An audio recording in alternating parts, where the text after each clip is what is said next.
Essa bolsinha você já tinha antes, a de cima? Não. Não, na realidade, eu nunca tive olheira. Foi depois desse preenchimento. Então, provavelmente foi de retenção. Então, pode ter migrado o produto, mas também puxa a água, depois ela não some, né? Porque existe uma deficiência muito grande na drenagem linfática dessa região.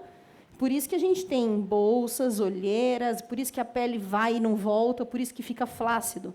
Tá? Um pouquinho que a gente mexe nessa região, estraga. Tá? Outra coisa que você me pediu para falar, né? O jaw me incomoda muitíssimo, o contorno do rosto, porque eu falei que eu cuido de tudo e o jaw continua aí, né? Uhum. O que eu já fiz? Fiz bioestimulador de colágeno, tá? Mas com 10%. Nunca fiz com 30%. Não te conhecia, né? Fazer o quê? Nem todo mundo ensina direito.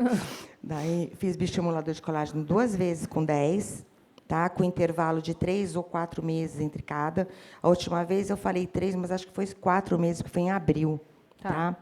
E, no mesmo mês, eu fiz um pouco de... Isso eu queria falar, que deve ser interessante falar para as meninas, porque é um defeito. Que a gente fez um preenchimento aqui, bem pouquinho. Tá? Um pouquinho, distribuí 1 ml em tudo isso. E lembra quando você ensinou numa live a fazer os bolos aqui? Então, foi aquele, do jeito que você ensinou. Um pouquinho aqui, um pouquinho aqui, um pouquinho aqui. Só que eu tenho essa cicatriz. O que aconteceu? Quando a minha amiga fez, eu senti, na mesma hora, um gelado correr. E eu falei, está vazando para algum lugar. Começou a pingar aqui, e ficou isso, e nunca mais saiu. Aqui? Essa marquinha? Na palpação tinha ácido embaixo? Não só tinha, como ele vazou, pingou, sem fazer furo. Ficou pingando assim, tchum, tchum, tchum, tchum, tchum. Gente, eu juro, eu tenho filmado, tá? Eu acho no celular para mostrar para vocês. E era ácido hialurônico que tinha que Era o de ultravolume.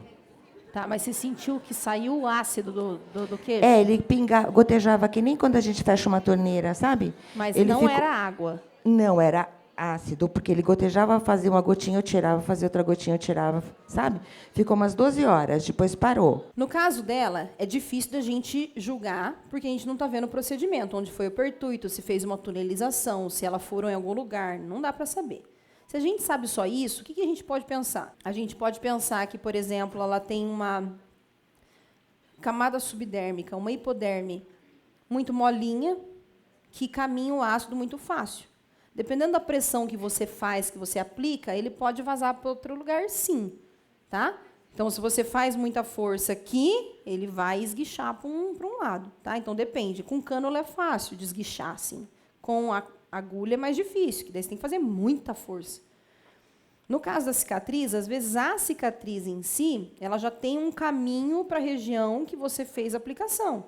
Então, se você tem um túnel que conecta a região que você aplicou com a região da cicatriz, existe essa possibilidade de caminhar.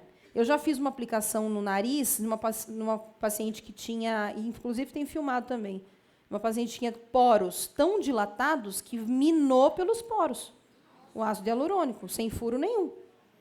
Então, existe essa possibilidade. Tá? Então, eu não sei como que é a cicatriz dela, o que é que tem de abertura, o que é que tem de conexão com a hipoderme dela, porque existe essa possibilidade. Eu estava na hipoderme e o ácido vazou pelos poros. Não foi um poro, foram vários poros. Tá? Então, pode ter acontecido isso. Agora, tem como a gente saber exatamente o que aconteceu? Não, não tem como. Então, e paciente, quando você é paciente, mesmo que você seja profissional da área, fica difícil de você estar atento a essas coisas. Quando você é paciente, você pensa como paciente mesmo, né? Então, dá até medo e tudo mais, né? Enfim, tá?